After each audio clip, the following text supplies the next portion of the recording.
I think one of the things that's important for us to start talking about is staying fit for the practice. Like so many people are wondering why they can't get out of body, why, they had an awakening process in which they were able to, travel somewhat freely at the rate at which, was pleasant for them. And now it's stopped or all but stopped, and they can't figure out how to get it back. And it's an Yeah, that's a interesting, it's an yeah. interesting part of the process, isn't it? When you hit that point, you know, I know I myself went into some depression, during that point. And the awakening part of the process was every day and night for 4 years.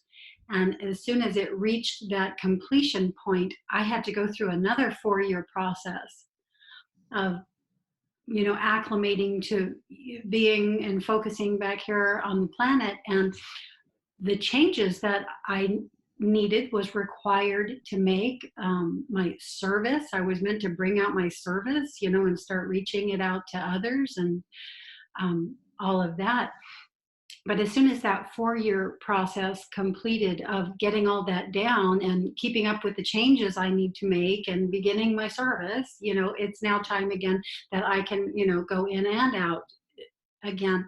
But you have to get it back. Yeah.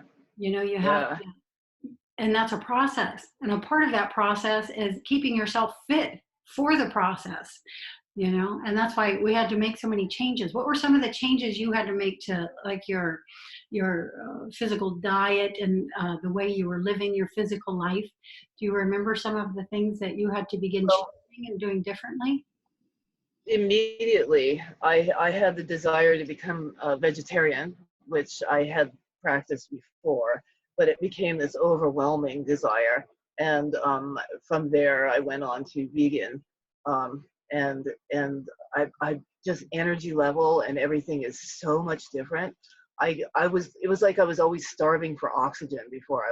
When I worked in an enclosed building, ate anything that I could, mostly whatever I could afford, which I thought that I could afford. I thought it was too expensive to buy vegetables and this sort of thing, but it's really not. It's just a different, it's different.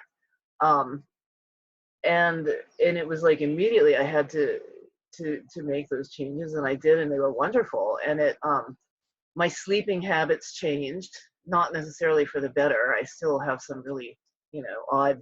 I end up somehow curled up like a bird in the bottom of the a ball in the bottom of the bed somehow almost every night, and I don't know. I never used to do that before.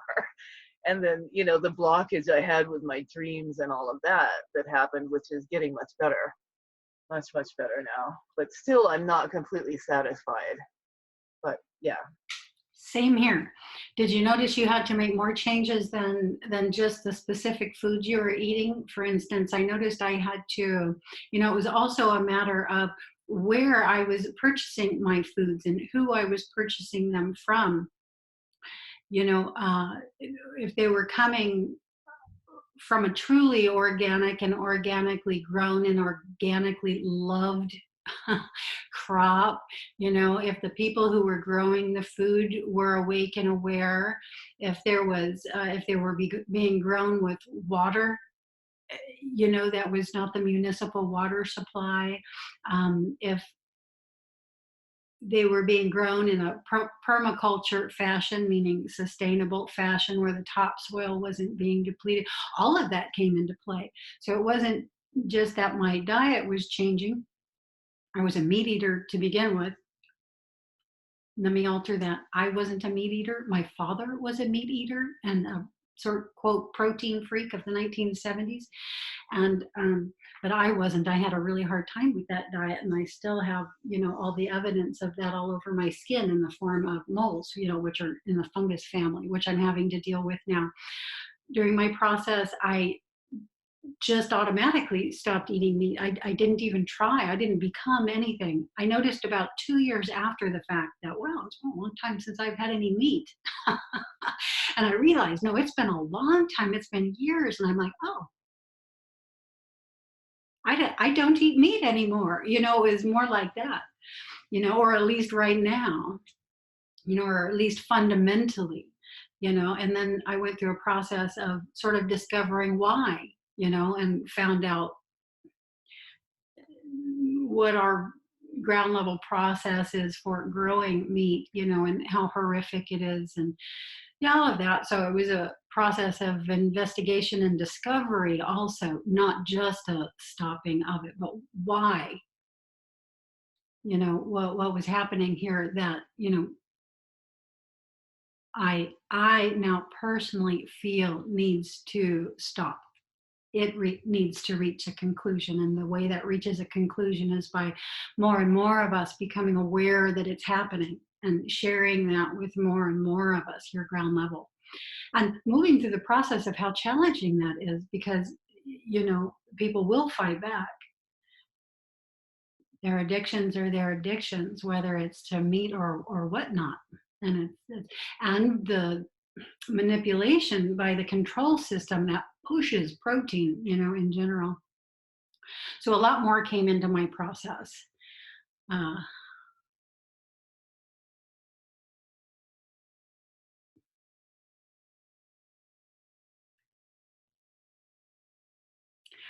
what you mentioned that it was like 2012 when you were moving through the bulk portion of your own process. Can you guide me through what happened for you?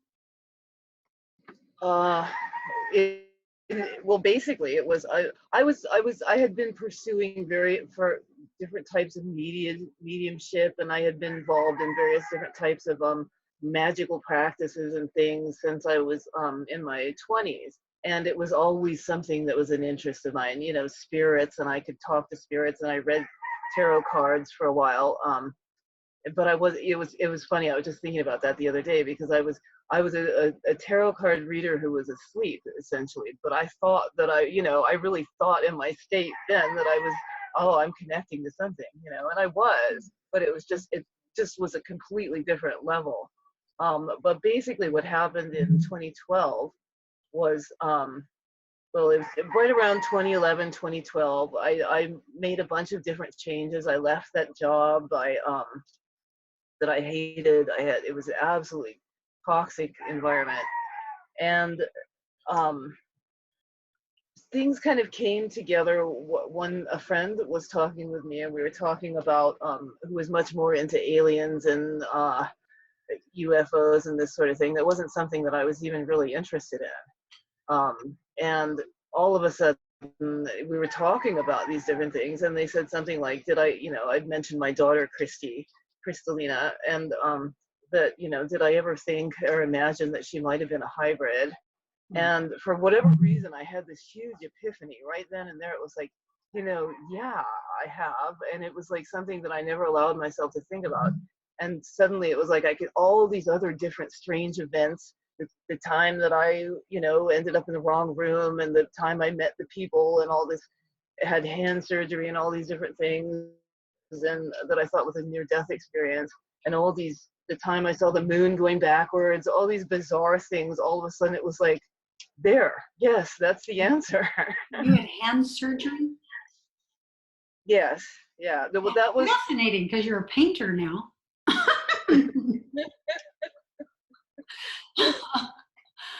Well, Keep it going. was, I'm sorry, that just blew my mind. yeah. That was actually the time that I have. It was like I woke up and I was in this vehicle with all these different people, and most of them seemed like they were in a trance state. And there was two women that talked to me, and we conversed back and forth. And I was like, I thought I was dead, and I had two small children. I'm like, no, I'm not. I can't die. I'm not ready for this. No, and that was how my mind was processing it. And I remember thinking, I guess this is what happens when you die. They take you in a big vehicle someplace. And so I was aware of being in the vehicle, but I wasn't. And then there was someone they had like these cartoon screen image faces over them, and I recognized the pictures of these faces.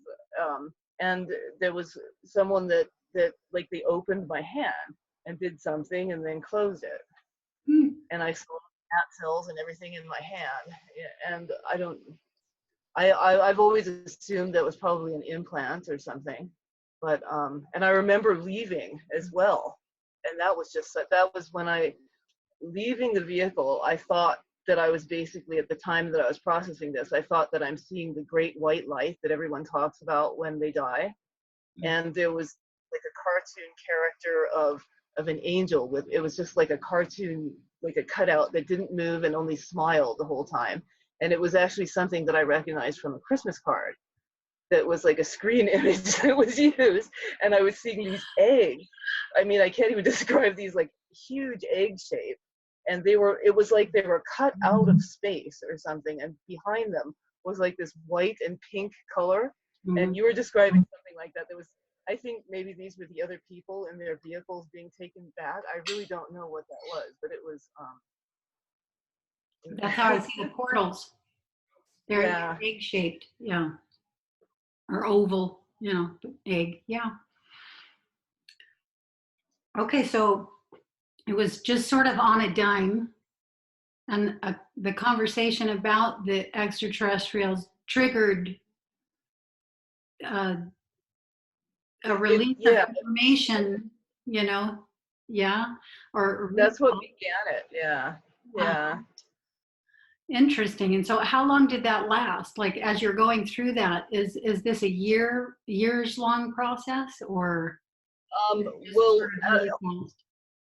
almost immediately it was something that I had reached out. I decided I'm going to try and call out and see, you know, find out if this is true. And if these are telepathic beings, I certainly should be able to do this. Mhm. And I did, and I got an answer, and it was a week later. But I went through like different processes. There was 1 year before I was really even aware of this other person I call my twin. He didn't come into the picture until about a year. The first year was like this intense, almost like I was doing a lot of automatic writing and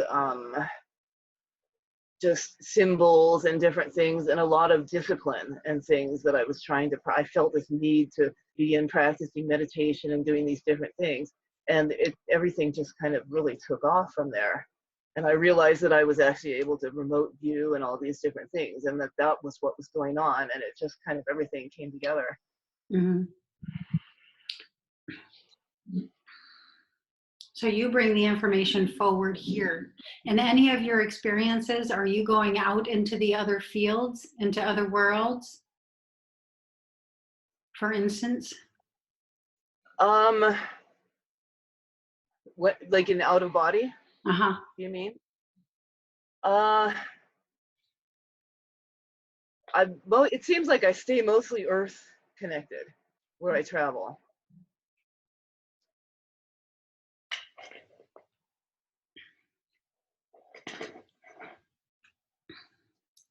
Hi, Anton.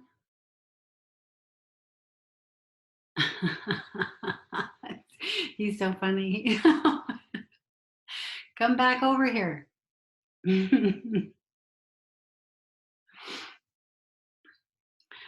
you hear us? Can you hear me?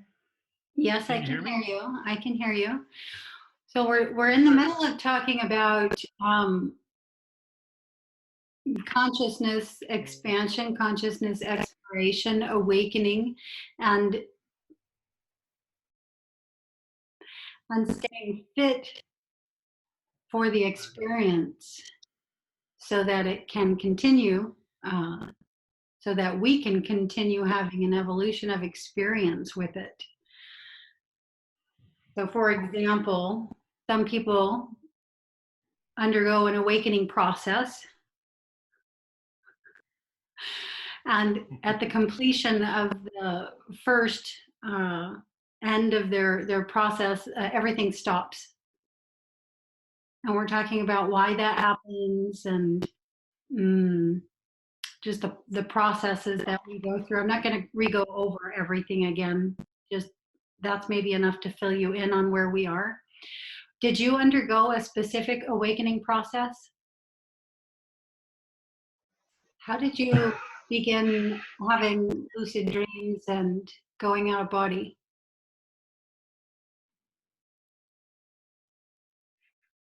Um,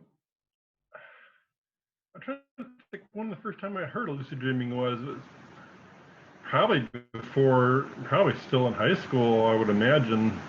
I don't know if I got into it seriously, but I thought about it. I was into my dream world back then, though.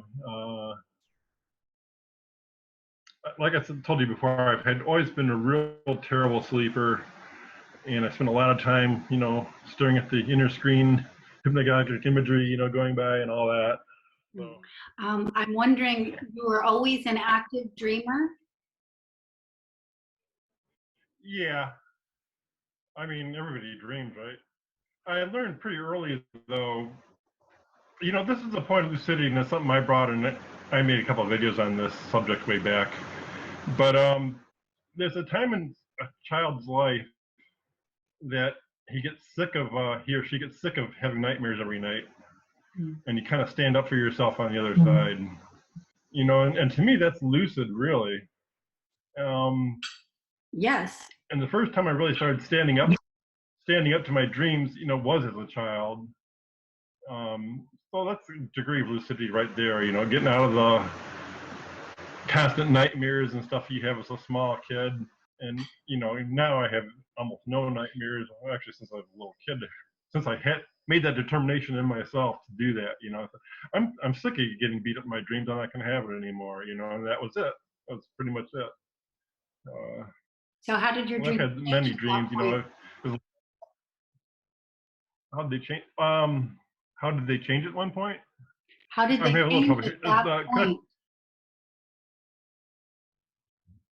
How did they change that point? Well, everything changed. I mean, one of my scary dreams was Frankenstein chasing me into the house, and after that never happened again.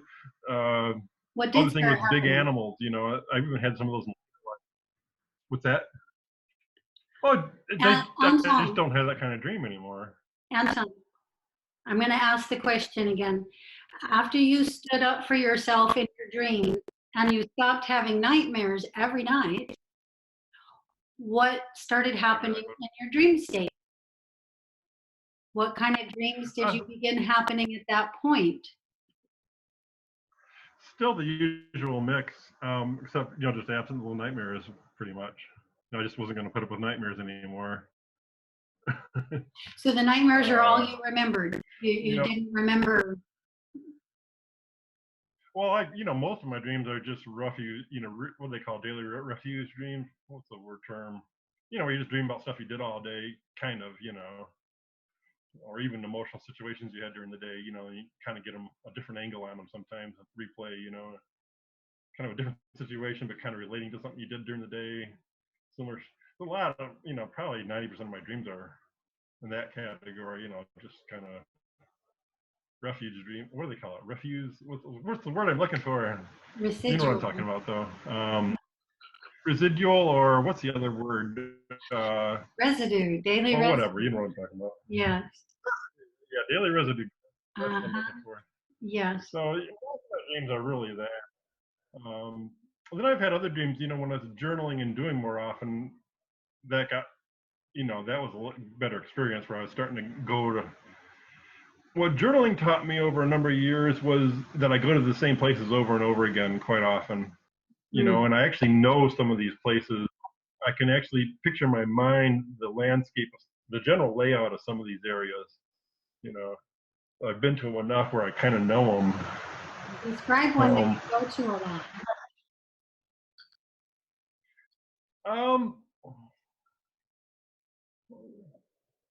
One was just out in the woods. It's just like a house out in the woods. This isn't. I had another one in my mind, but it just kind of died. So I'll give you this one because it came up.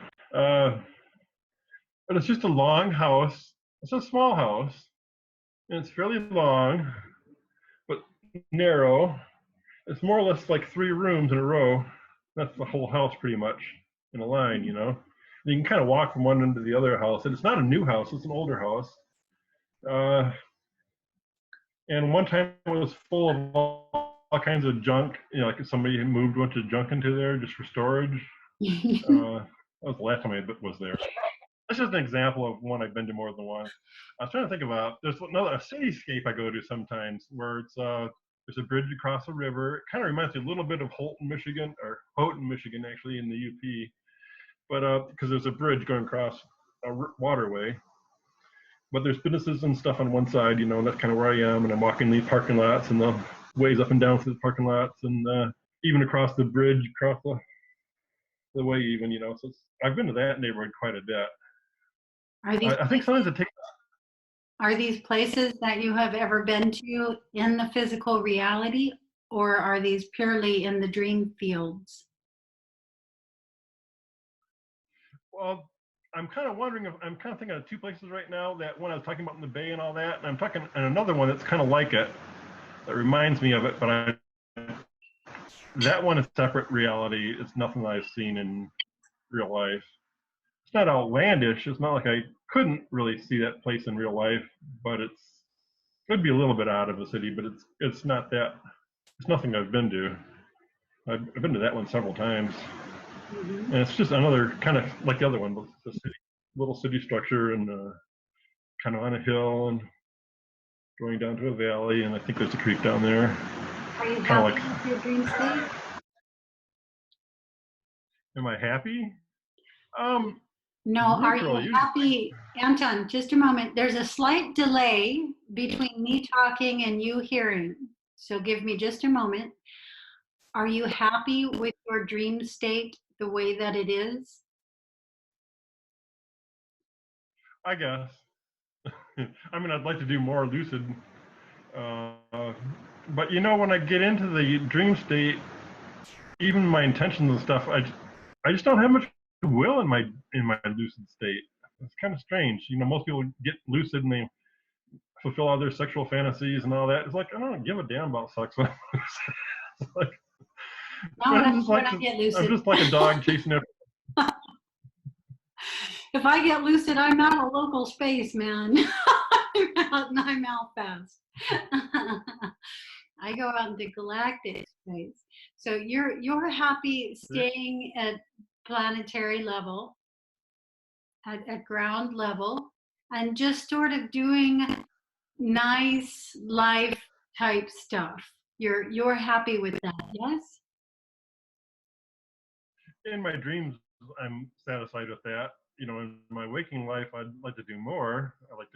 All these things I like to do in my lucid dreams. I like to go to these mystical schools. I like to go to these temples, on the astral plane. I'd like to do this, that, go to the museum, all this. I'd like to have sex with all this wild stuff, and all that good stuff you think about in your waking. But then at night, it just goes, I'm just like, I'm chasing after the whatever's going on, It's like, I don't know. It's like what's important to me isn't really the. I have to tell you something. I used to think that everybody was consciously aware of their dreams in the same way that I was. I brought back my dreams every night, every morning. I came back with everything, my whole life. And I thought everybody did. But I will tell you, not everybody does. In fact, very few people do. You're one of these very few people. And right now, the reason that I'm having you share this is because Ra is working on bringing more of her conscious awareness to her dream state, and so am I. So right now, what you're doing is activating us. And I don't know why I want to bring this up. There's only 2 times I've really had a guide show up in a dream. And that was both times to stop me from doing something. In one scene, there's this parking lot, and it's kind of on a hill. It's kind of odd. Parking lots are usually flat. This parking lot kind of follows the curve of the hill a little bit. And after that parking lot, you can get onto a trail, a bicycle or whatever, go down this long trail. If you go far enough, you get to housing, basically. You're basically going like the alleyway behind houses, basically, at that point. It's not a formal alley, but it's like a walkway, a little cat track behind the houses. Mm-hmm. Stay still. And I used to go there quite a bit. Try I used to go there quite a bit. Try to stay still because your camera goes in and out, and so does the sound when you move. I know it's hard, but we want to hear what you're Oh, I got a real saying. slow. Yeah. I've got a real slow connection here, so I might Yes. just put an avatar up or something. What might be the way to go? I don't know how to do Just that hold yet, but I can yourself figure it out. still while you're talking. Yeah. I'll try. Uh, So at any rate, one time I came to this parking lot and I was going to go down that trail, but this time there was a big, tall fence, big, tall chain link fence, like 10, 15 feet around the parking lot. So I couldn't go on that trail. And, I looked at it and go, that's not going to stop me. That's not going to stop me. And I was about to go through it. I knew I kind of go into a meditative state and I can go through anything. I had this another dream too, where I was trying to get through a door that was locked in the building to get up to the street. The door was locked. And all I did was lean up my back to the door and I just kind of went into a meditative state and I just right through it.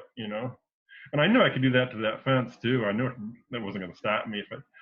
An old guy shows up, kind of a thin old guy, you know, grayish hair. It's kind of the old, nothing, short, normal, typical guy you might meet, Joe Homeland or whatever.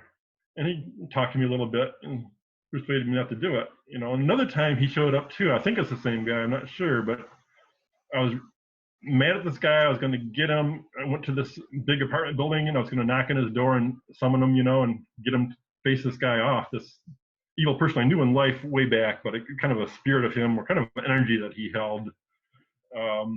That's what I was really going after, and what was haunting that guy probably. And are you journaling these dreams still every day?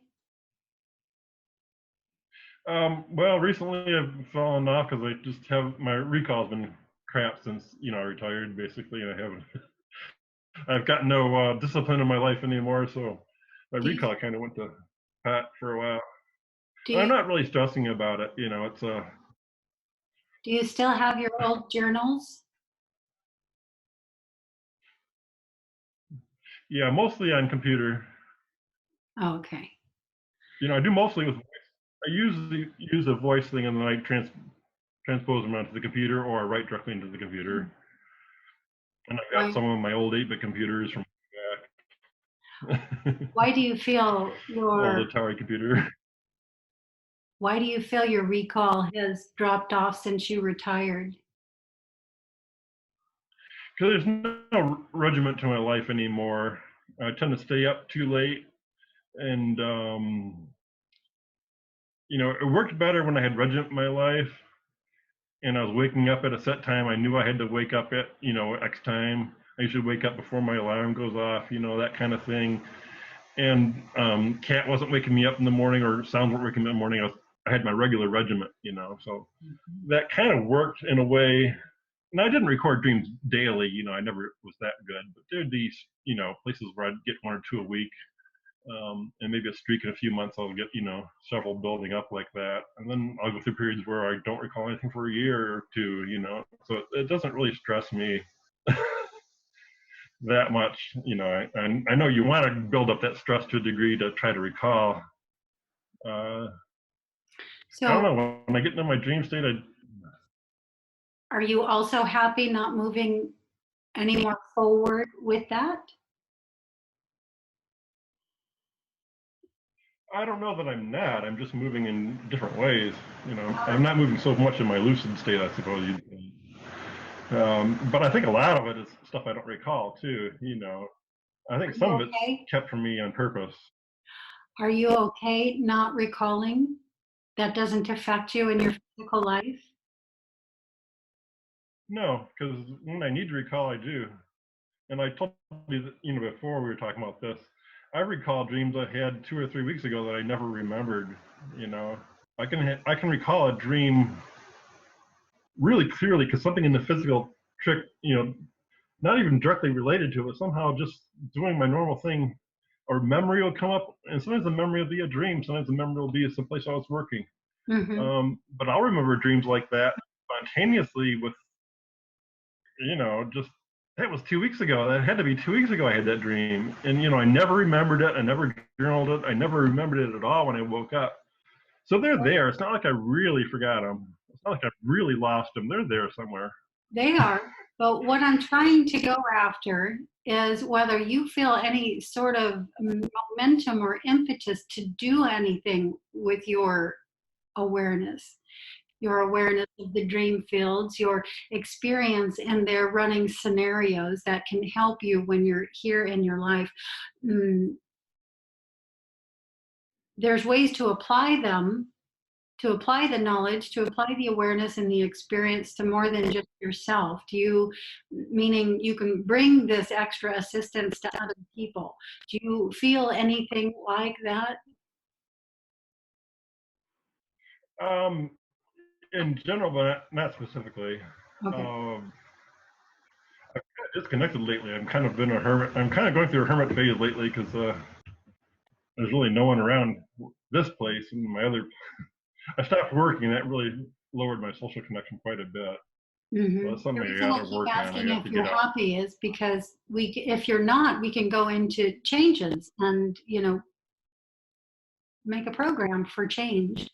But if you're happy with everything, we won't go into that. And we're going to go back up to raw. Okay, go. Yeah, Okay, not because like disturbed. we're working with a program of change right now, and the topic is sort of keeping up with the changes, so that we have an evolution of experience, an experience that is continuing to grow, and to grow at a rate that we're feeling content with. So I know with me, I'm not happy if I'm not changing. If I'm not changing and things aren't changing fast enough, I spiral down real fast. I will get bored. I will get depressed. I will fall and probably fall hard. And I don't like going through periods of that. I don't like that at all. So right now, changes and lots of changes. And Rob was telling us about some of the changes that were happening with her previously. Now that Anton has shared some of his Dreamtime activity, has that brought forward anything new? What are some more of the changes that you found yourself having to make to keep moving forward in your experience? You were talking about the food and the diet, and let's move on to what other kind of changes there were. One of the things also is that I had to well, I didn't have to, it kind of just fell into place, was like my relationships with other people and my intentions and all of this sort of thing. It's it's like it's childhood time and now it's a different time. That was this and now it's something different. And it's almost like I feel like the more knowledge, it becomes a responsibility, and how you carry it is really important. And I've certainly, fumbled and fallen and embarrassed myself and gotten in stupid arguments online, and then, and it's like, and the ego and all of this, and that's another change that I'm having to make, is having to just, it's not really a have to make, it's more of an allowing or a not allowing anything negative to hang out with me all the time. It's not like I have to force myself or my words to sound positive. It's just I have to just not allow all this, negative stuff to hang out. And you had mentioned your dream recall dropping to nothing. And I know that we've recently been making some changes with you that have been letting some of the recall begin to come forward again. What are some of these changes? You started grouping with us, for one. yeah, talking about it, and that sets my intentions in. Journaling, even if I just write a couple of words, I will remember what it is, and that triggers me, and I have been doing that. I keep a pen and a paper by my bed, and even though I haven't really been using it, just having that, it's like I've got this, okay, I'm going to remember something, at least something. But I had absolutely no recall from last night. But the night before, I had some interesting.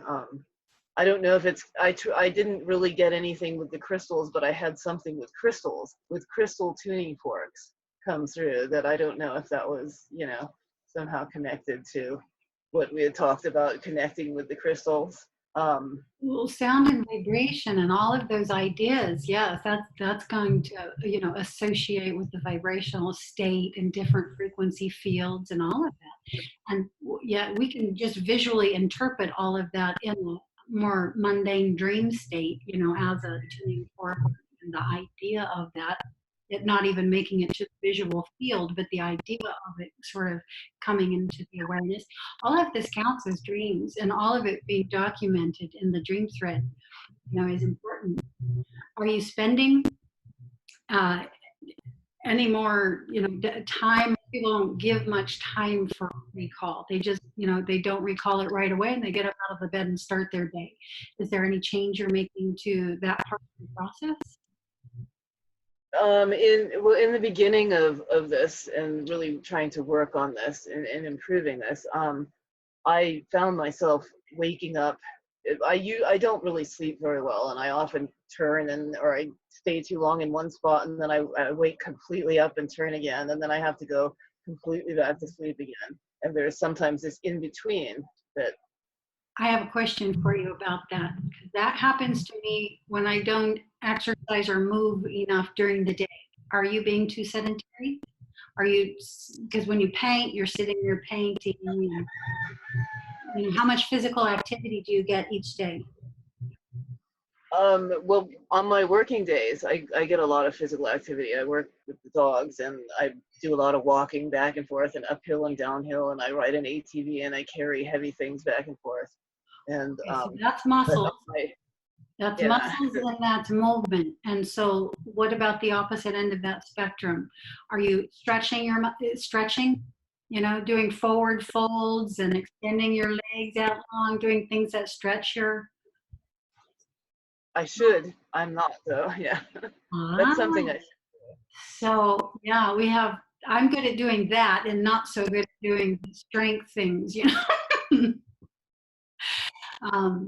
But yeah, I notice that I toss and turn and toss and turn. If I don't get on the mat, you know, and do some yoga, do some asana, and really breathing into the body, you know, not just doing a stretch, you know, putting my whole mind and breath and body into it. You know, if I don't do that for a period of time each day, twice a day, in the morning and usually right before I go to bed, I'm going to toss and turn. Yeah, I can't sleep at all. So maybe that's something that you can bring into your process that could help you sleep better. And because you're sleeping better, having better recall.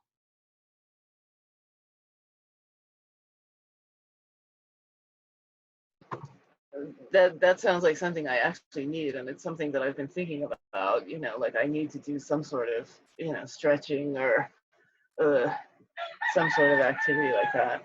Mm-hmm. The breathing also helps. Nobody's coming to the breathing class yet. I've been using it as a private practice space. I'm keeping it open. I stay there and do my practice. So that's another thing.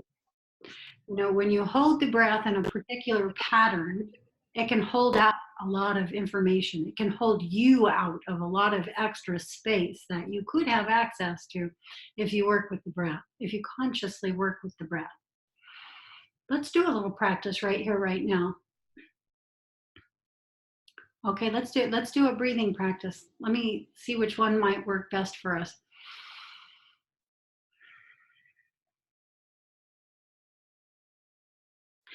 Let's do Brahmari because we're both channelers. So opening the vocal channel at the same time that we're doing a breathing pattern is good.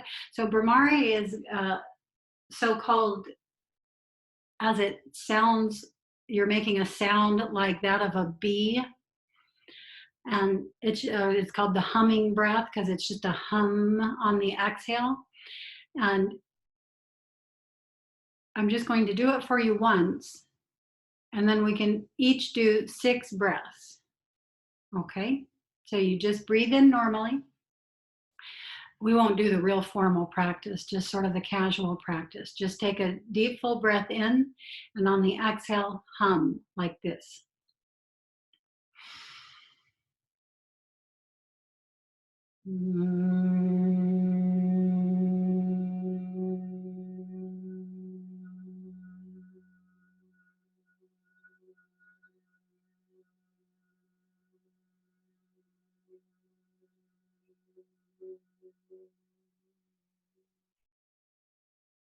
Could you hear that?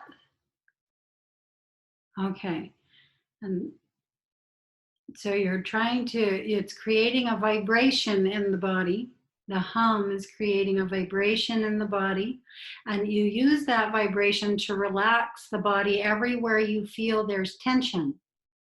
Okay, so you might feel yourself holding yourself tight at the head, and you deliberately relax the head, and you'll hear the hum change. Yeah, and just anywhere in the body you feel you're holding tension as you're breathing. Let's do 6 of those breaths. Okay, just your own length of breath. Ready? Here we go. Deep, full breath in.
So I didn't hear you all because you have your microphones muted. did did did you each do the breaths? Okay, let's hear. What was your experience? I had tension in my hips really bad as I was sitting, and I don't have it anymore. Yeah. Focused on relaxing that, and it's gone now.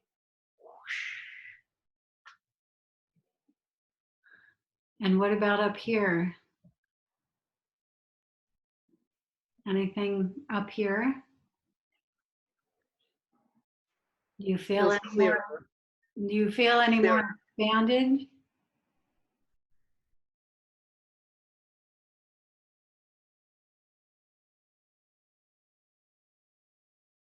Ra?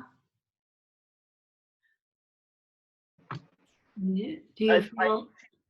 He's clearer in this area. Yeah. So yeah. So yeah, we can clear the field in these ways. We can open certain energy centers of the body. This is great for vocal channels. And so we can take breathing patterns like this and we can put them in a program of other breathing patterns performed in a particular order. And you do a certain number of breaths. We just did a very few. We would generally do more so that the experience could, come into a fuller effect. So when I do the patterns, I teach rounds of 12 and 3 rounds of 12. And yeah, that's really going to be wide open. Now you take 3 rounds of 12 breaths of Brahmari and you put it with, certain patterns in addition to this, and there's quite a lot you can do with that. Very similar to the way that you would work out with weights, working your biceps and then your triceps and then your lats, and you put it together in a pattern to work the whole system. And we can do a very similar thing with the breath, only the breath is going to simultaneously move from the inside out and will move your outside awareness more inside yourself. It's a beautiful experience. I suggest everybody start coming to the breathing classes. Okay, onwards. Have we brought any curiosities or questions or experiences that we want to dive into today?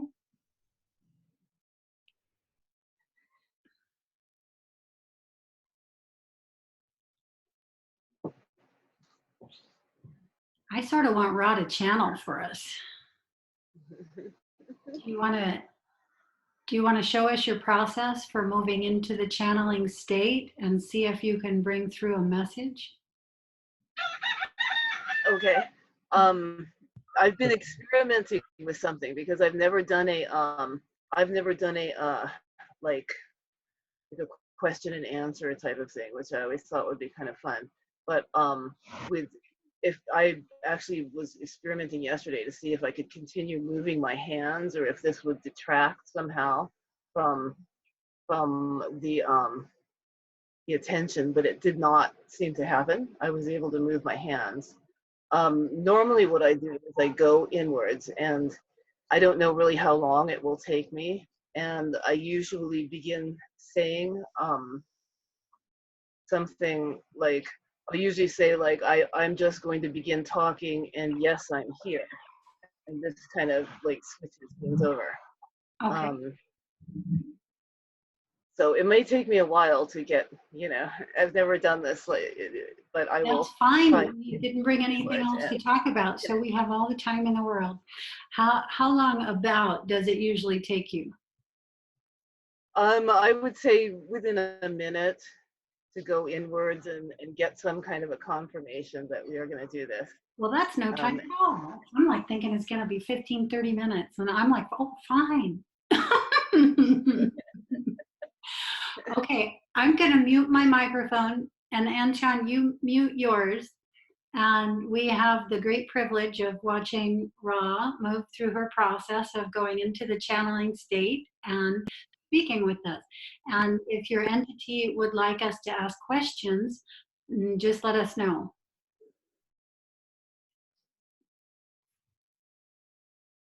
I'll talk about what I'm doing right now. I'm going into my field. I'm seeing movement. Yes, he's coming towards me. I'm feeling arms moving, and I am waiting. I see the portal.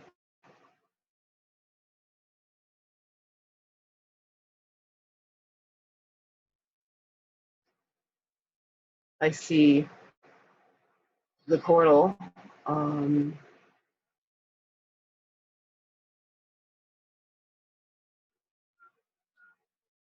And I am here, and I am thankful, and I am happy to be of any help in this time. What I have to say has more to do with happiness than what most would appear to be concerned about. A gift, an opening is coming.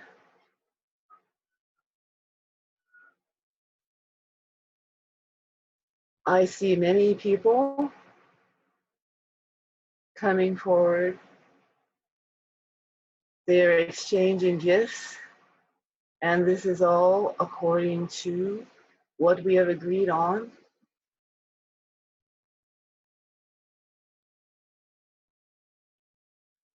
Things are and becoming.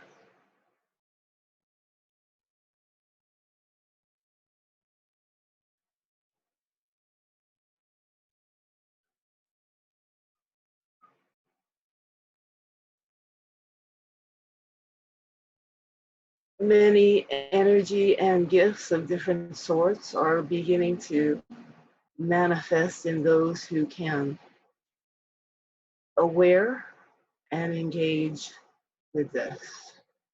Many things that have never been seen are understood.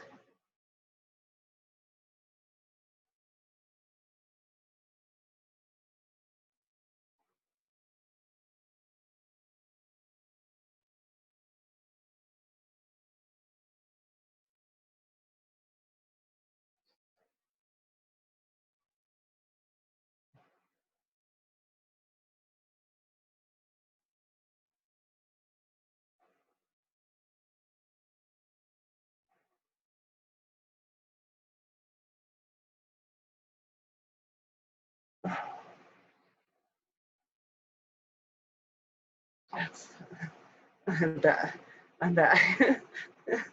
that was very, very, very hard because I was very nervous. But I kept seeing people eating and all these different things, and am I supposed to talk about this? And it was a little bit difficult in that way.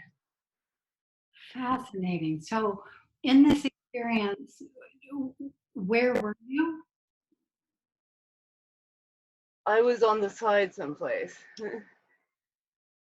And you were having visuals.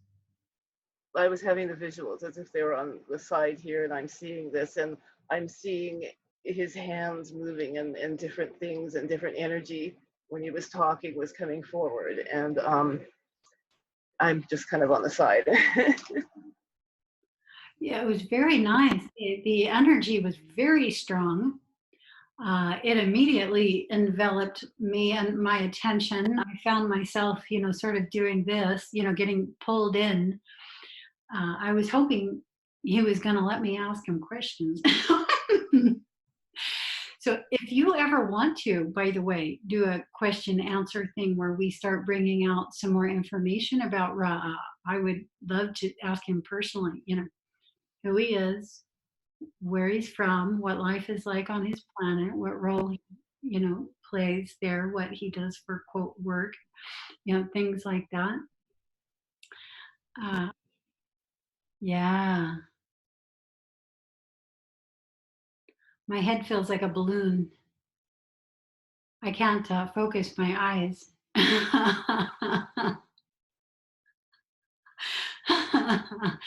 That's a very strong energy. I'm still tingling like all over. I am. I feel it. Do you want to see if you can do it again? Or do you feel like that was the capacity for right here, right now? Yeah, I feel like that's maybe my nerves are still, Okay. I would definitely like to do the question and answer at some point. That would be fun. Let's do that. Yeah, just you and me, so there doesn't have to be any nerves associated with it. Yeah, and we can see it. I can't get to the point where I even get that far, so nothing to be nervous about there. I just don't sit, it's not right here is the thing. It's not right here. Or I don't feel it. It's not right here. And there's times when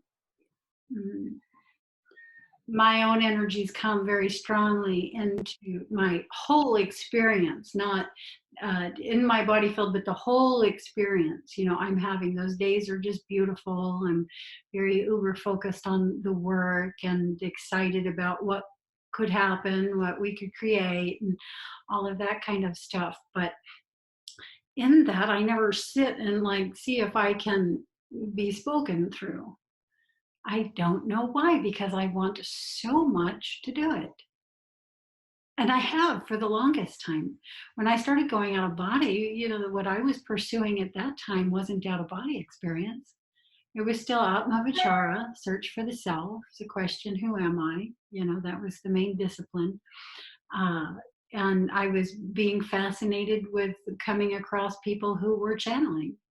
And myself being a speaker, you know, that was interesting to me. I'm like, oh, how wonderful it would be to let a larger intelligence speak through me.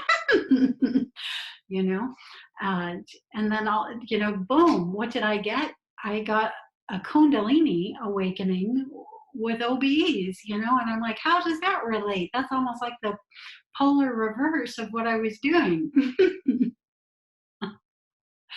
So funny. Yeah, Yana and Tantra or Kundalini are the polar ends of each other.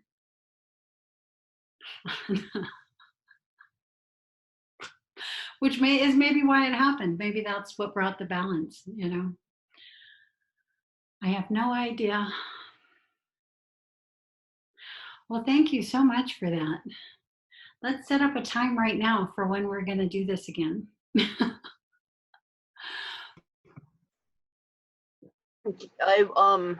The month of September, I'm not going to be able to do any morning meetings or anything because I have to work every day, but I'll be like evenings or within the next couple of, there's only one, there's a Tuesday and Wednesday, the 13th and 14th. I'm not going to be able to make any of the groups because I have to work also. But on either side of that. Well, and you're +8 or +9 hours from me. What time is it there right now? It's 9 o'clock at 9 a.m. It's 9 a.m. Okay, so you're -3 hours. Okay. So in the PM, meaning anytime after what? My time, anytime after well, I'm usually home by like 2, so anytime after then. Okay, so 5 to me, 6. Okay, so like a 7:30. That would work great for me. Most nights that I'm not working, which is Monday through Thursday. Okay, fun. Maybe that will get me flowing also. I would appreciate that very much because that's what I want more than anything else. Is to begin that part of the process. I get a lot of energy through the body. You can see me already. I'm starting to inundate or undulate, not inundate, undulate. Because I get a lot of energy through my body. So, and I have to move. And usually something like this, that's like what they say with the Kundalini, you know, and the Kundalini asanas, you know, are all undulating asanas. I understand why entirely, you know, how that came about. Because as soon as I start feeling any of this, whoo, I mean, the energy is definitely there to do it. It's definitely right now being trapped in my body. It definitely wants out. I definitely feel the horrific tension, you know, that needs a release. Right now, all that data, all that information is being carried in this halo behind me. That's why you'll often see me shaking my head because it turns into a rock hard hurtness back there. So I know I need to get going with this. Get me going, Ra. Get me going. Oh, I'm excited. Let's see. Tonight at 7:30 my time. Would that work? Your microphone's off. That that would be about 4:30 here. Yes. Yeah, I could do that. Yeah? Oh, let's set that up. Maybe we could do our mirror gazing practice together because that's, approaching sunset. Um, why don't we do that? Say 7:45. Oh, wait a minute. It's not sunset to you. You're not even here.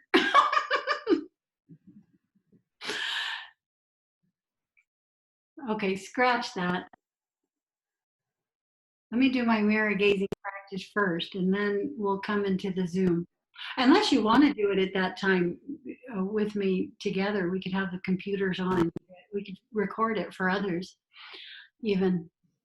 All kinds of possibilities. Okay, excellent. Let's go ahead and just say, let's make it on the hour. Let's say 8 o'clock here, so 5 o'clock there. 5. Okay. Okay, perfect. I'll create a link and send it to you. All right, what else for today? Anything further on the out-of-body experience? Any mentoring, any ideas you guys would like? Any fears we're trying to work through? Any feelings to begin doing something that we haven't been able to begin quite yet, like myself with the channeling? Anything along those lines?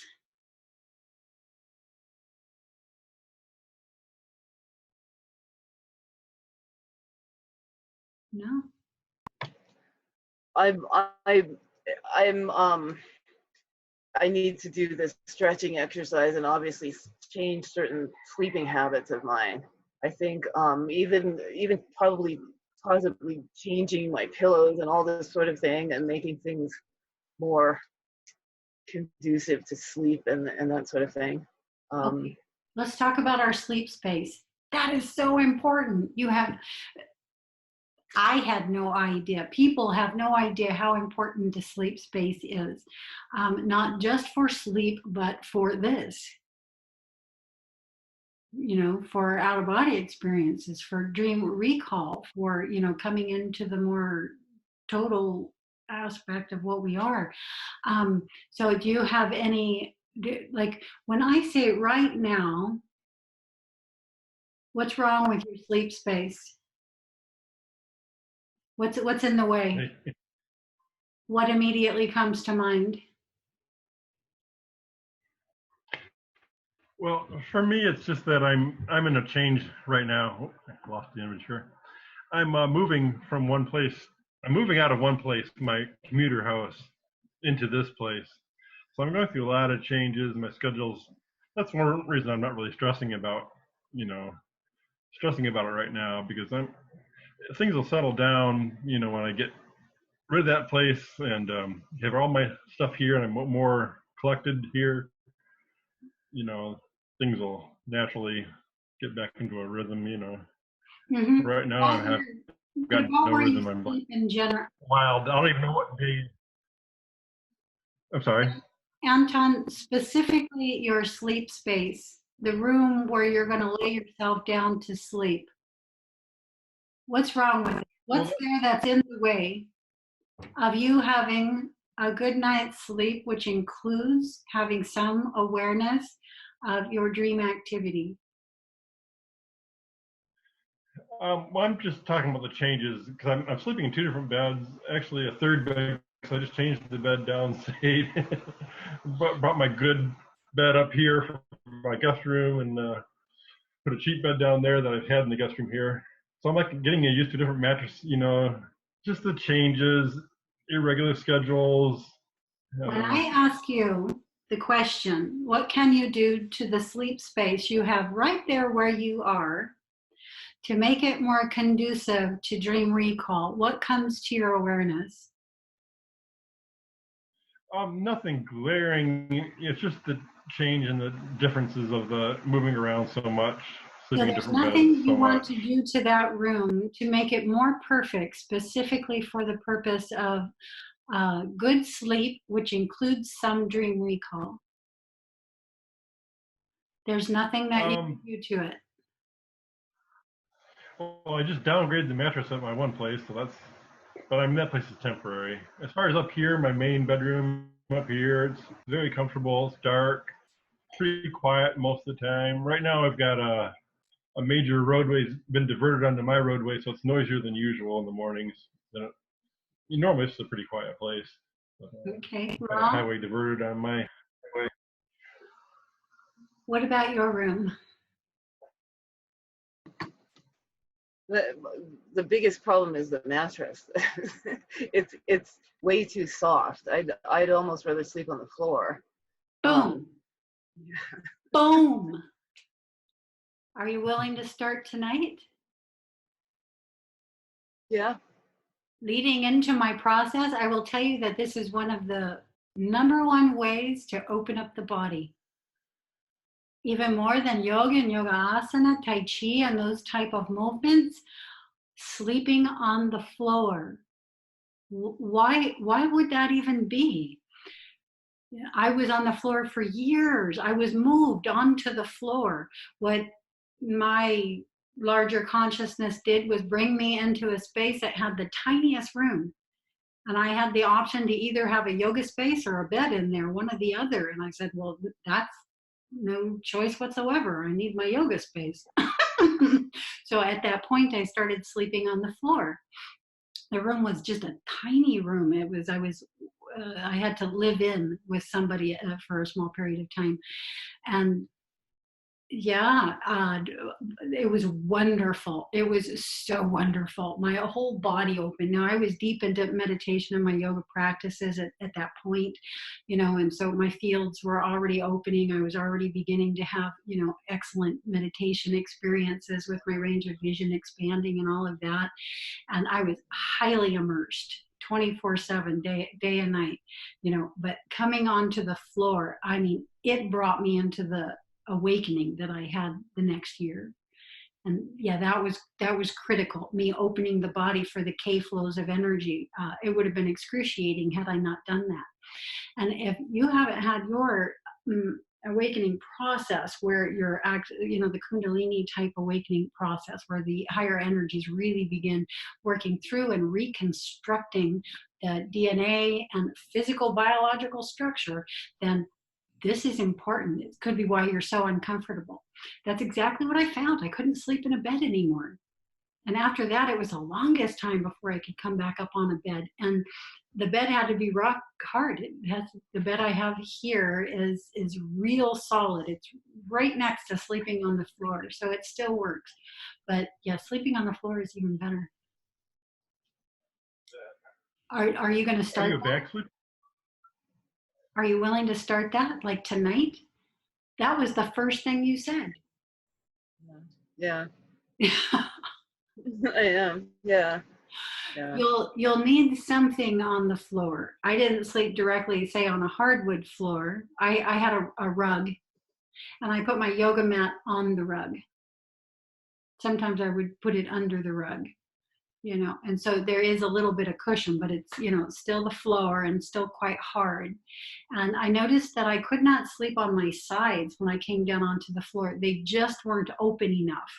So and my sides are pretty darn open, but they weren't open enough to sleep on for, long hours at a time. And I noticed that I would only sleep really good if I slept on my back. And so I learned, as soon as I felt like I wanted to curl up and go into an unconscious state, I couldn't. I just stay there on my back. It made all the difference in the world. Opened my spine, started opening my spine, got me ready for the K flows. I had no idea that was coming, or that's why it was happening. And so that may be something that's coming for you too. is how about the space in the room? A lot of people keep a lot of things, a lot of clutter, a lot of and it's not always cluttered to everybody. Some people need that activity, to feel at home. And so, but for your own comfort zone and feeling of peace and comfort and homey and relaxed, do you have too many things in the room? or not enough things in the room, or the right colors there? Does there need to be a change in the color? Does there need to be a shift in the position in which your bed is in the room? What about the lighting? Is it good for you? I sleep best with the windows wide open.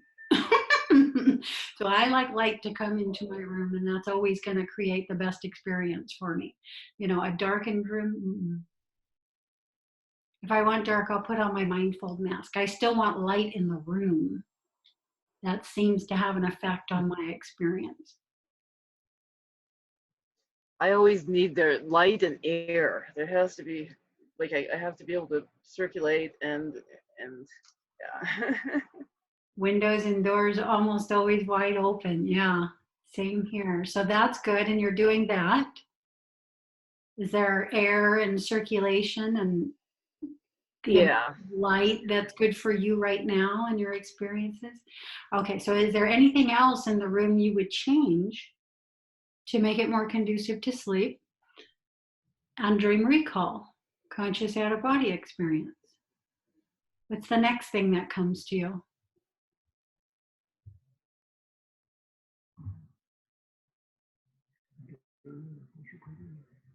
I'm getting something on smells for you specifically. For me. Mm-hmm. Um, Do you sage smudge, mugwort smudge? Do you use any kind of smudging in your room? I haven't, no. I think that Not might for help very long. you. I think that might be helpful.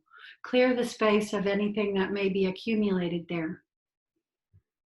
Yeah, we all need to do that periodically. And I need essential oils. I have a whole drawer of them right next to my bed, and I'll just open that up and go into bliss heaven.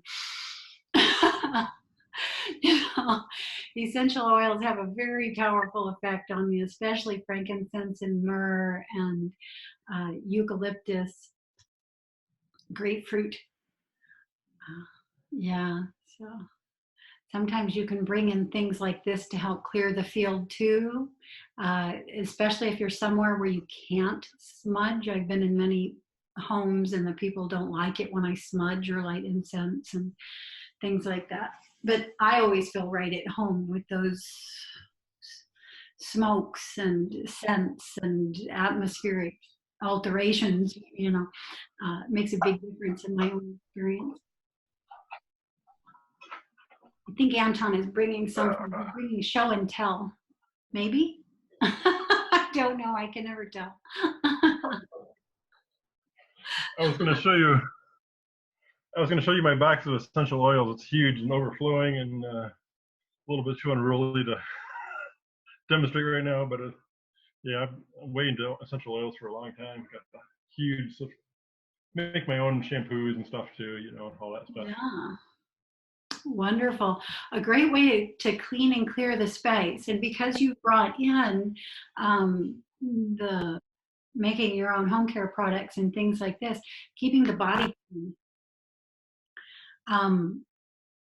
I tend to be very European. I tend to be very guy-like, and yeah, I can easily go a week without. And so I have to remind myself, like one shower a week, and I'm fine, unless it's hot and I'm sweating, you know, or something like that. But you know, most of the year, you know, I'm fine with a shower a week. But when it comes to dreams and dream recall and conscious out of body experience and all of this, handling K flows of energy, clearing again your field the best you can before you're going to go into your sleep at night. You know, anything you can. And so a nice soak in the tub, or, you know, at the very least, you know, soak the feet and clean the feet and clean the hands and face and mouth, you know, if you're not going to do the whole body. All of that comes into play. The years that I was having my awakening, I had to get in the bath every night before I went to bed, or, you know, there was going to be some degree of fear, you know, about what might happen, all kinds of things were happening, and I definitely wanted to process them, the best way that I could, and getting into the bath each night to really wash myself clean of anything that may have attached during the day was critical. Yeah. I also, started growing my hair super long. I didn't know that that's why I was doing it. I just thought, okay, I was out, helping the homeless and some other people at that time, and I was funding it for a certain length of time, 100% on my own, just spending all my savings to do it. And I was trying to I'm already pretty scarce. I don't spend much money on myself, but I was still getting my hair cut. And I was just like, that's $40 every time I go to get my hair cut. If I just grow my hair long and keep it, I won't have to get haircuts anymore. Boom. I just saved myself $120 a year that I could then put into my project. But there was another purpose for that too, spiritual purpose. Oh, look at that right there. I love Ra's paintings. That's spectacular, that one right there. Can't see which one I'm pointing at.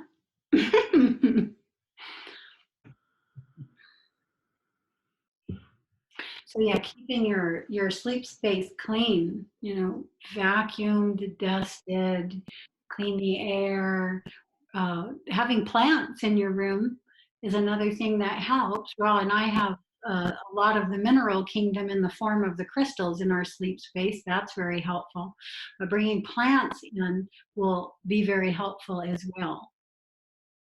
Yeah, I like having plants in my room, but they all die in the winter here. I got to. Then you learn through the process of that to care for them and create that synergistic relationship and experience in which the plant is giving you what you need and you're learning to give the plant what it needs. That's absolutely a part of that process. Yeah, once I live here full time, I can start having plants in the bedroom again. I hope. Mm-hmm. Maybe even change the windows, something a little better. But otherwise, they just freeze in there. And the plants process the pollution that's in the air. They process it. I love my house plant. So yeah, the one thing bad about the house, I don't have enough opportunities for house plants in this house. That's the one negative. I got some plants behind me in the kitchen window. That's about it. Yeah. There's not And very you good don't want to overwhelm a single plant, bring in a family of plants. We wouldn't want to go into the forest on our own with no other humans for the rest of our existence. And the plant kingdom doesn't want to come into our environment on its own with no company either. And so, yeah, bring in a family of plants and trees. Yes, that's an excellent thing to do. A sleep space should contain all of the elements. The mineral kingdom, And the other earth, wood, fire. The other temporary problem with my sleep. I was going to say what they were, but go ahead. I was gonna say the other temporary problem with my sleep space is I got a lot of stuff stored in my bedroom right now. That's temporary. I'm moving shelves and stuff like that. My bedroom is it's the only big room in the house I can put extra boxes and stuff. So right now I got boxes all piled up in one area in the bedroom. Mm-hmm. Well, moving stuff, until it's all set up in the other room and I can move them out of there. And see if there's a way to begin a lot of temporary that today. Don't put these things off. See if there's some place where you can relocate some of those items now, today, to sleep better tonight, to have better dream recall tonight, better dream awareness. Yeah, it's a lot of albums, so they off-gas vinyl, which I don't like in my bedroom. So, yeah, definitely got to get them out of there. And remove it. Yeah. Okay. Good, good. So Ra, You're going to begin sleeping on the floor tonight. How are you going to do it? I have a space in here. I'm going to use this different room instead of the room that I've been using. And I've got a place where I can sleep right here on the floor. I have like a real thin mat that I can put down. And I know I slept on the floor for years before, and I didn't have back problems. It was so much better.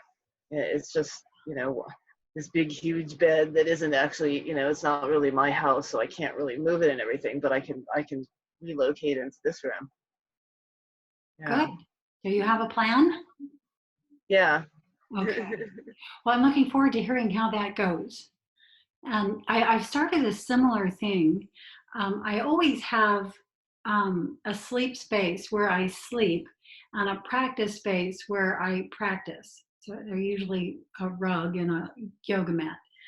Or in this case where I am right now, it's a low sort of Japanese type height bed, which is sort of really low to the ground, and a practice space, which is on the mat here.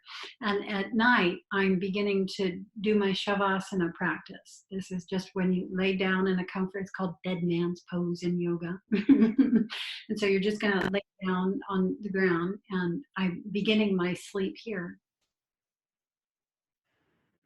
So doing a practice for a period of time before I go into my sleep, and then deliberately moving into my sleep space for my sleep. Then in the morning, deliberately moving back to the practice space for practice for my wake back to bed session, if I'm going to do that. Now, all of this stuff helps. All of this stuff helps. Okay, so are we feeling pretty complete for today? Anything else?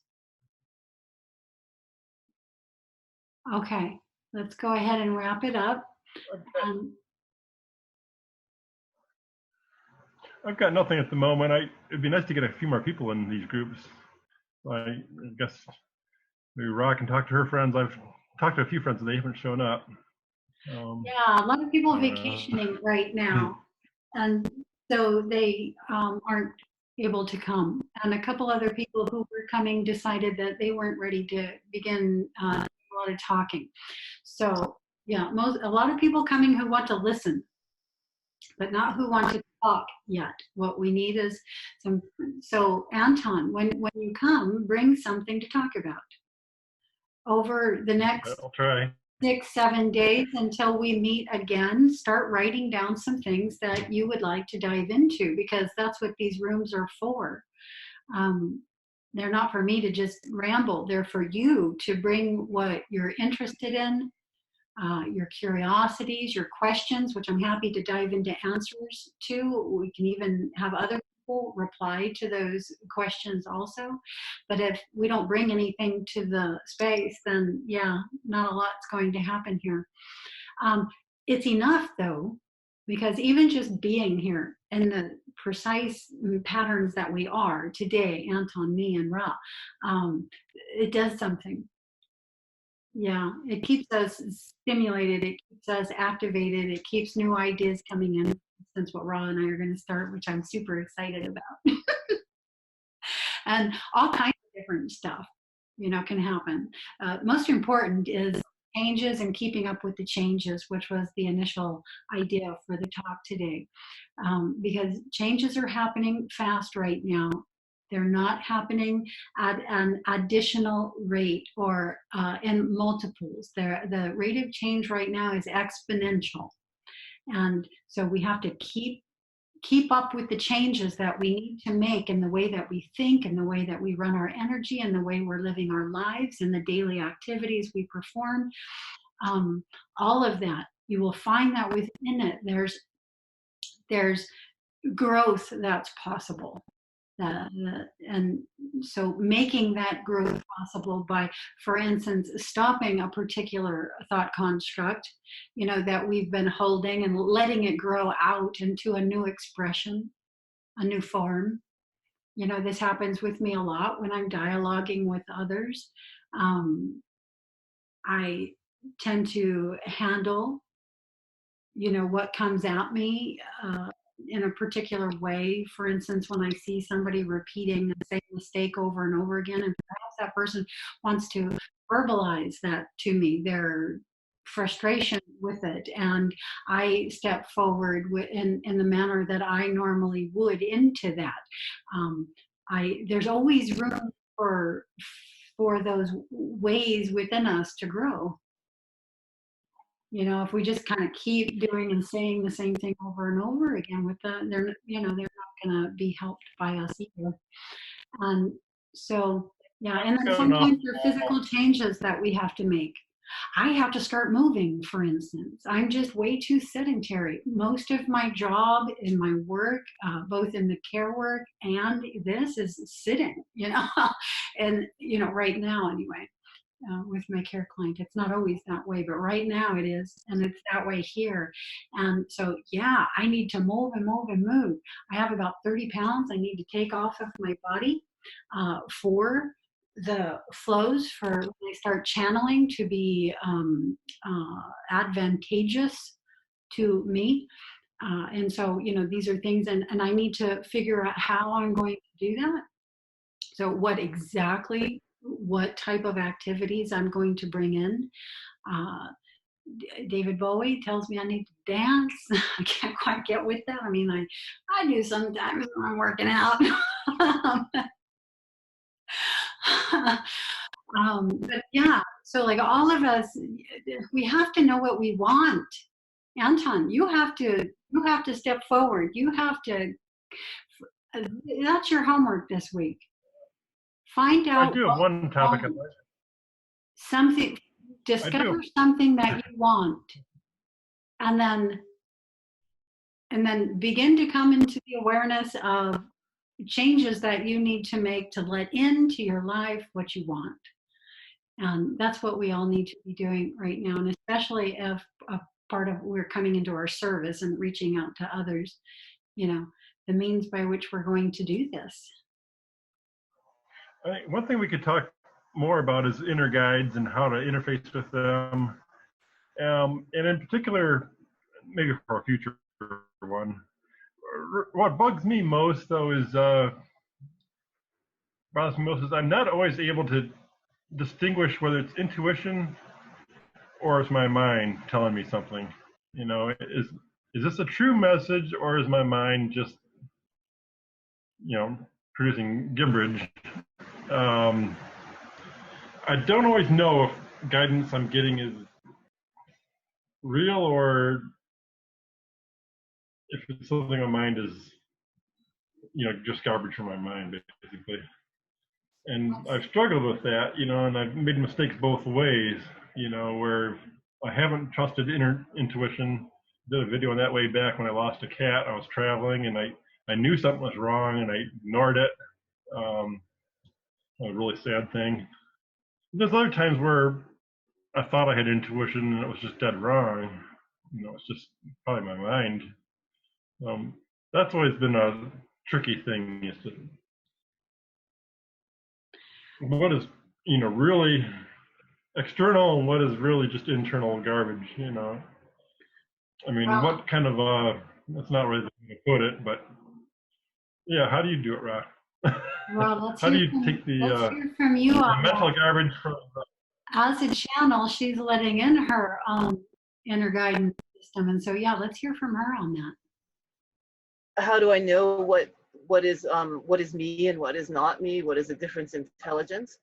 I kind of like, I've had this question, and at times I've had different things coming in, and I kind of have learned to just trust that if it is me, that it's still connected with this other, and just trusting the energy that I'm feeling, for example, more than the difference in energy. Like when I do when I go into the thing where I go out of body and begin to speak, I have to really just trust that process is what's real. If I stop to think about everything that, well, and I don't remember a lot of what I talk about a lot of times, which is interesting too. But as far as like knowing if things are real or not, at some point I had got I was asking my guide, you know, my twin, different things. How do I know that this is real? I need more confirmation. I need a sign. I need to know something from outside. And it was like I had this anxiety about this whole thing. And what came to me was basically that I had to make a decision, that if I wanted to continue to go further ahead, I had to accept that my reality is not going to necessarily be the same for everyone else's.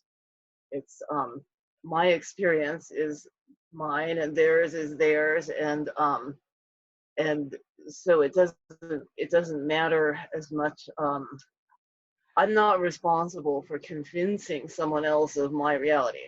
It's a freeing thing, in that I can make this decision, but I also have to understand, the further the stranger, the more separate, or the you know, the further we go along, and the people that are not, they're not having any sort of understanding about this, or they don't even know what we're talking about really. Um, that's their reality, and I can't expect them. I can't get upset with them for not understanding. It's, I don't know if that relates, but it kind of helps me, where I have to just make a decision to be at peace with things, whether they are or not. Trust is absolutely huge. Trust is what gets you out of your thinking mind, right? So right there, when you're in your thinking mind, wondering or doubting about where the information is coming from, immediately get on top of that. Trust yourself, take a deep breath, and the best way I find to dive into a more deeper sense of knowing is to ask, inquire. You know, so if you I get got one for you, something, Casey. if you get some information and you're not sure about it, go ahead and ask for a confirmation. You know, ask again. I'm getting this stream of data. The stream of data is saying this. Is this accurate? You know, and so ask. Put yourself back in the question asking space, and let the larger answering component back in. It will feel a very particular way when you do this. It will feel like something. It will feel large, it will feel expansive, it will feel light, it will feel right. Yeah. So, or at least it does for me. And I bet there's times you have channeled, Casey. I know for me, there's times I've channeled too, and not really known it. I know it sounds mysterious, but I've done videos. Like I did a video for a guy who I had dialogue with. This is a few years back. I still have dialogue with him, but he was in a real depressive streak, you know, and all that. And you know what? I've looked at a couple of videos I made with him in mind, basically, and I go, why in the hell did I say all this stuff? You know, where did all this come from? And I've had that in other conversations too, you know, where you start talking to someone, you put all this stuff out, and it's like it didn't really. It's like, where did all that come from? You know, you're probably doing the same thing. Have you ever had that where you've looked at a conversation you had later and said, how did I know that? Where did that come from? You know, I bet you have. Well, I don't wonder. That's times. been a part of my process all along. So, you know, I began through writing on the talk boards to others. And sure, at a certain point, I decided it's too much work for me to try to say everything. And I would try to catch wind of something larger. Yeah. So anytime that I'm writing on the boards or in the groups, yeah, that's my larger consciousness, my larger energy coming through, but it's me typing the words. It's me saying the words. And there's a difference between this and what I mean by channeling, which is trance channeling, which is when I step to the back and my entity steps forward, and it is using my body to type the words, and it is using my body and my vocal cords to say the words. And that's what I haven't been able to get on so well yet, to a degree, to a minor degree. Yes. sometimes it just pushes all the way forward. This happens when I'm in conflict situations. When I used to work in property management, residents would come in with complaints and violent behaviors and such, and I would find myself in front of someone that was about to ream me really, and the energy would just go right through me and say the perfect things and wash over that person to the point where they'd be sitting there doing, wow, you just answered all my questions. Thank you. Nobody else was, or whatever. Yeah, so yeah, sure, those things happen. But that's not exactly what I mean by channeling.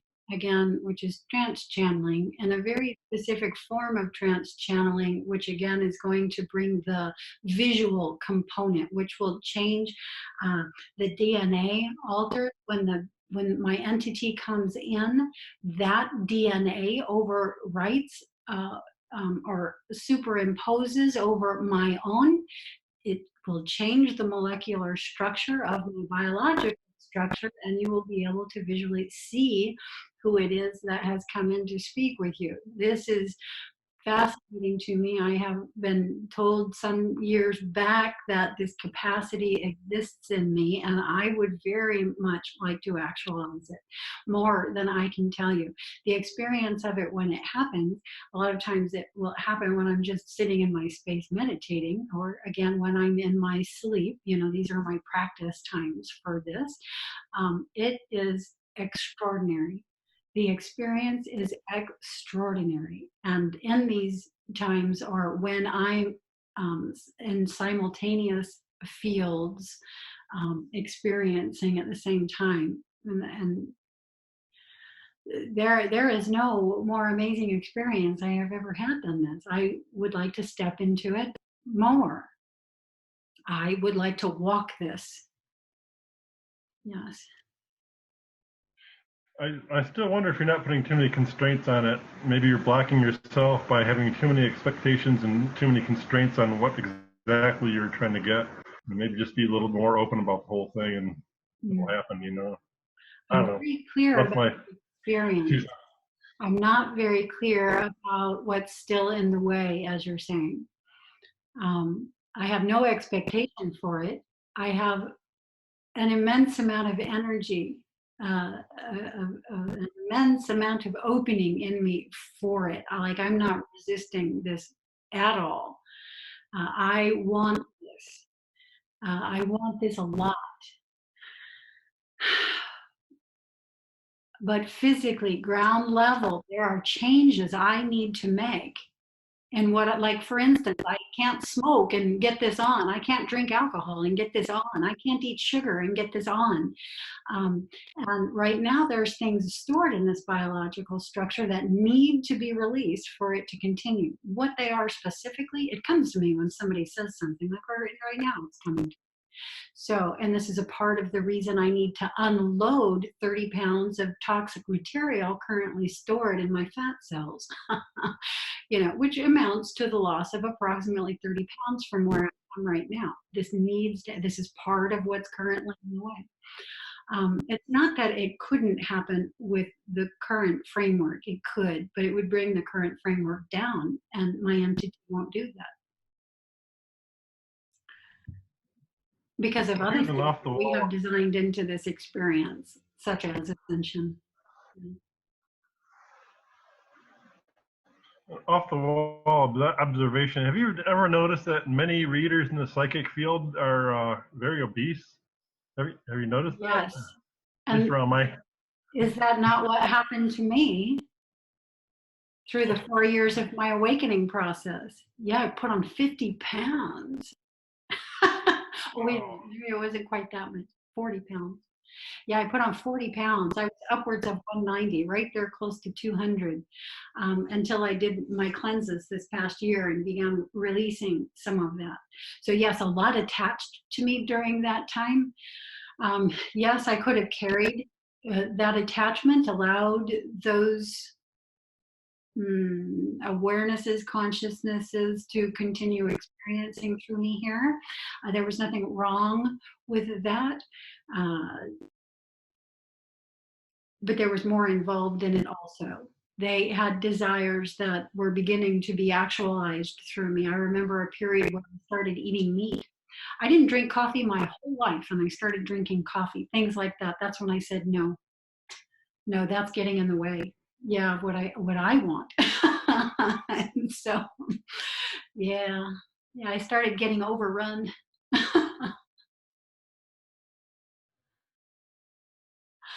All sort of things. What do you think about that, Ra? What do you think about the way I'm conceptualizing that, the extra weight that comes on?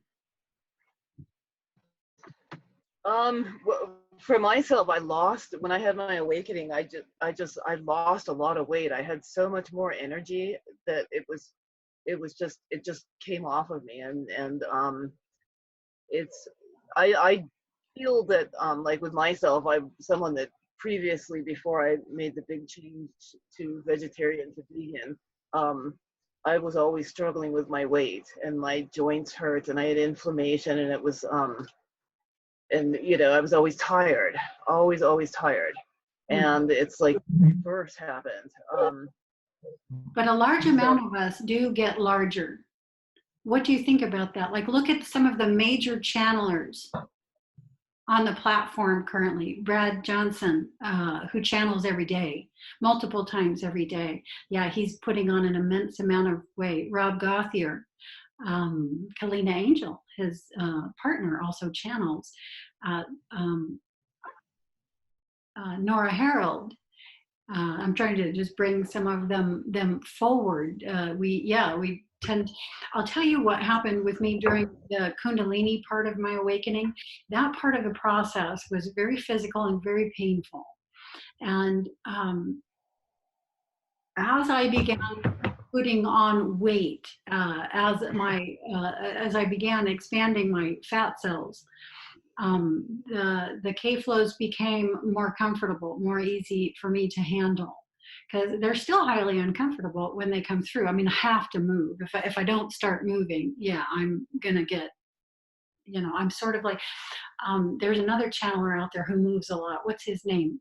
Um, Daniel.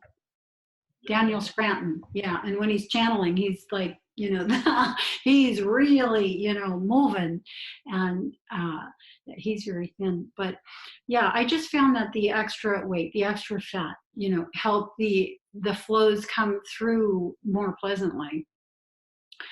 Yeah, but I definitely don't want to keep it on my body. It definitely is something that will bring me down. It's way too heavy. The joints are, not feeling. They're feeling much better now that I've taken off half of what I need to, more than half of what I need to. I think 35 pounds have come off. So almost everything that I gained. But I started out quite. I tend to carry myself large. No, I don't. I don't. I have that. That's one of my fears. I have a fear of being thin. And it's always been my job in this life to feed people. So I'm sure there's things in my history and my schematic there that have to do with starving, not having enough food, and things like that, because that plays a role here in this life. Yeah. So yeah, there's all of that. But that's part of just what's here, and for us to work with and through. That has nothing to do with what's getting in the way of what I had just discussed with this particular type of channeling. Yeah. Other than, if I was, drinking alcohol, doing drugs, or drinking coffee, even eating meat, sugar is probably right at the top of this list. Refined sugar. Um, if I wasn't drinking enough water, if I couldn't find a clean enough water source, if I didn't know how to energize my water, things like this, all of that would get in the way. So this is part of the change. These are things we have to learn and start employing and activating in our daily life, and not just our life. It's so super important that we begin getting this out to others. This information can help others. It can and will and is changing the world. That's the job. That's the mission. Yeah, so keeping up with these changes and things that it's time for us to know and learn and apply and share with others. Yeah, all of that is a very big part of whether this continues or not in our direct conscious awareness or not. Fascinating.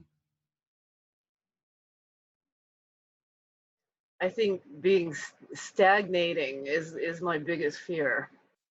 Ah, yeah, so You same know, here. Yeah, that's right up in there. I didn't mean to cut you off. Yeah, that's what I meant when I said things have to change with me and change fast. Otherwise, I just get so bored.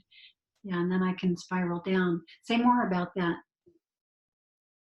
What just always a feeling of needing to learn more. I've always been someone that needs to learn more. I'm not happy if I'm not learning something, and I wake up every day and I'm looking forward to things that I want to do and projects, and I feel thankful for being that way. But there's still areas in, you know, that perhaps I am too comfortable with, and I'm my biggest fear is that things would just stagnate and I would get comfortable, and then it just atrophies from there. So Yeah, there's always this anxiety about I have to push myself in some way, but I'm not always sure in what way exactly. I will not let myself get comfortable here. This is why I didn't marry. It's why I didn't have children. It's why I don't buy a home. It's why I keep moving from one location to another. It's why my jobs are what they are. They move me from location to location to location to new person to new person to new person. And so, yeah, things are constantly moving. It's not my job to settle in here. It never was, and it scares me to death that I might. Yeah. When I was younger, that manifested in an absolute fear of ever getting pregnant. I just knew that that could not happen. That could not happen. That would, that would have me focusing in and settling in here. And then, yeah, yeah. My fear of that is not so great now as it was when I was younger because, now I'm in my mid 50s, pushing 60, so I have no worry of that anymore. Now I'm a bit more free. Now I can have a bit more fun, whereas most people have that fun in their 20s and 30s and 40s. All I'm having it in my 50s, 60s, and maybe if I get there, my 70s. We'll see. So stagnancy, yeah, stagnancy, that's a bad one. That's why one reason I kept asking you if you were happy with where you were there, Anton. If there was any changes that you want to make. But right now I want to hear where you've gotten comfortable, too comfortable in your environment there, Ra. Because you bringing that forward just sort of shows that there's areas where you have gotten too comfortable, areas where you may have gotten stagnant. Yeah. Um, well, I'm not always as disciplined with my meditation, honestly, and just things like that. I waste a lot of time. Then I feel guilty about it. I work on my art, and then I feel like I'm supposed to be doing so. Oh, I should be doing this. No, I should be doing that, and that in and of itself is a yeah. What's the really big thing you need to be doing right now? What is the most interesting thing to you in life at this moment that you continue, that you dive into deeper? Bringing forward more understanding and things that can actually help people. That's practical, simple little things like, you know, but they've come from what I understand that, is this immense outside source, but it's so simple. This is really the most important thing to me, and just being encouraging to other people that, you can be as strange and as different and do your things that you want to do, and and be happy. You don't have to let other people define you. Exactly. And would this involve the mean of the channeling? Is that a mean that you want to move further through in that way to It's help actually, bring the new yeah, information? it is. It's something I feel that I need to do. It's not something that I set out wanting to do in the beginning at all, because I mean, even for me to be talking on camera is like a huge thing. At one point it was, now it's not really anymore. It's a Right? hurdle. Like how I talked about showing my art, I was terrified of that in the beginning. Everybody's going to think I'm crazy, and now I don't care if they think I'm crazy. No, you get used to it so fast when it's something that, you know, you really want, when it's something that truly is a part of your reason for being here. You know, it just happens really fast, and it starts to feel good, and it starts to move you so much faster into the flows. Yeah, I think it's important that you and I really dive into this channeling thing. I think that's why we're here. And before we close today, because we do have to close here in a moment, can you bring, there's a painting right behind you that has the gray being. Yes. Can you bring that forward so I can see that close up? Now back it up a little so I can see the whole thing. And have her talk so she goes on screen. That is amazing. Like, I understand that. That is what is here at the back of my head. That is like a perfect rendering of what's here. And like it's stopping here. If there was something coming out from the front of that being, I would feel a release. I need to see something coming out of the front of that being. I think that might be a trigger for me to open and let it through. That's so funny that you had that right back there that whole time, and I was just like, whoa.